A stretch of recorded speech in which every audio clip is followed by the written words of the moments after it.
Hello, I'm Selleo. Today I want to say something about pessimistic locking. So, let's get started.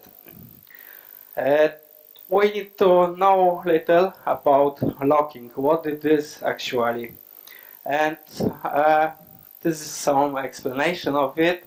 This is some kind of feature that give us permission for updating, changing, modifying object by two persons in some unconflicted way. What does it mean?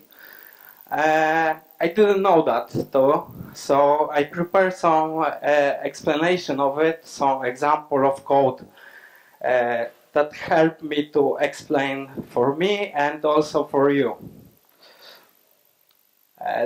This is two methods created in two consoles, and one of them have sleep that could represent some kind of timeouts, errors in system, and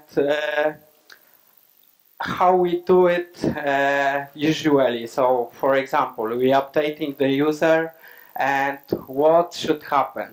So I record also the video for it to show it for you.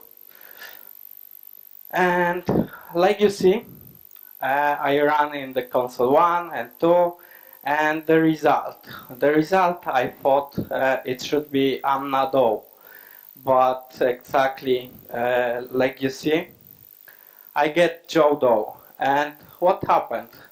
Yeah, the first transaction didn't finish. The transaction still run, and I didn't check it before. So something not good happened here. So how can I handle this situation? I can use the pessimist locking. In race, we have something like lock method that give us permission for using it, and block the object that didn't give the permission for updating the user in this case, and we didn't do any mistake. And like in the previous slide, I will show you what happened here.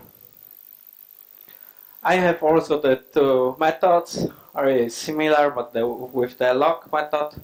And what happened here?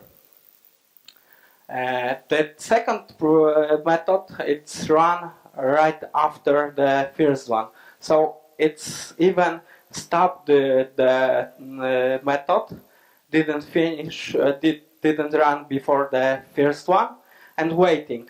You can see there is a 10 seconds, like the sleep, and it runs after that. And what I get? The another, what I want to have it here. And in the race application, the default value for the lock, it's for update. So here in, for example, docs of the Postgres, you can find a lot and other ways to using the pessimist locking with many different ways, not only the for update. And what else? I explain and show you how it looks like with updating the user, but nobody do it with the updating the name.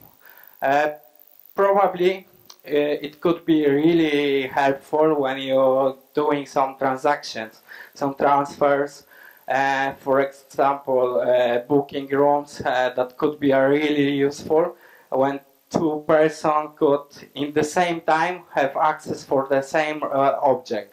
It could be really useful. And probably you will think about if something like pessimist locking exists. So what about optimist locking? Of course, we have something like optimist locking, and I can tell you something more, but in the next presentation. Today, I thank you for that.